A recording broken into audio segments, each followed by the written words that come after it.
Anthony Albanese and Peter Dutton have faced off in the election's first head-to-head debate as both leaders scrambled to boost their standings in the polls. Well, let's hear from him. Well, the only gas policy that the coalition have is the gaslighting of the Australian public. I've heard the Prime Minister run this stunt before with the only need your Medicare card. It's not true. Bulk billing rates have reduced under this government, and that's the reality. It's there in black and white. The audience of undecided voters awarded the debate to the Prime Minister with 44 out of 100. Peter Dutton received 35 votes. 21 still undecided. For more, we're joined by 7 News political editor Mark Riley. Good morning to you. So the consensus was that Peter Dutton really needed to do something here to land a blow after a less than impressive first week. Did he? Well, not really. I mean, there were a couple of light taps from each side last night. It was exceedingly civil at times, surprisingly so from my point of view. It was almost as if these guys liked each other. Of course they don't.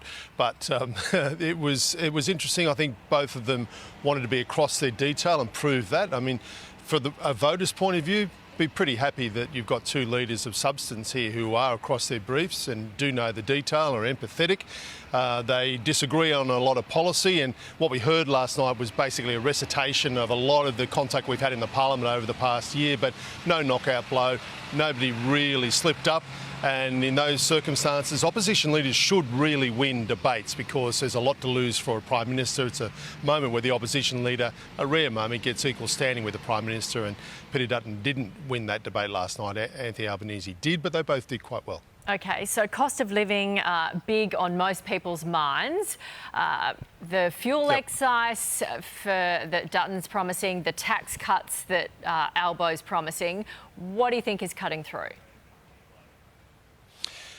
I'm sure the petrol excise is cutting through. People really understand that. That's, it's pretty easy to get a grip on that. 25 cents a litre off. It's a pretty whacking big shopper docket.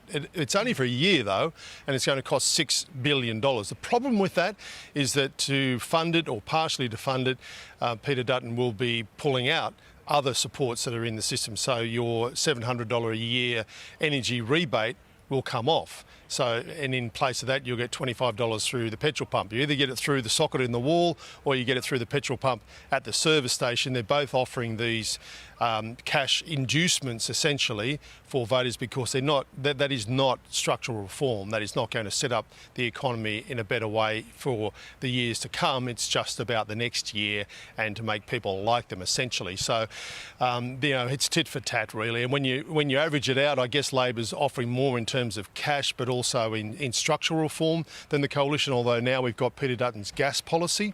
Now that's going to save the average home, about $1 thereabouts a week, and it's not a lot of money really when you're taking away $75 a quarter, what is essentially $1 a day under the government, and replacing with $1 a week under an alternative gas policy. Don't know whether people looked that deeply into the fine detail of it, but they're both offering cash in different ways. There you go. That's why we have you, Mark Riley, and we know you're having fun out there, so we'll let you go. Thanks very much. Talk to you soon. Good on you, Nat. Bye-bye. Here's Shervo.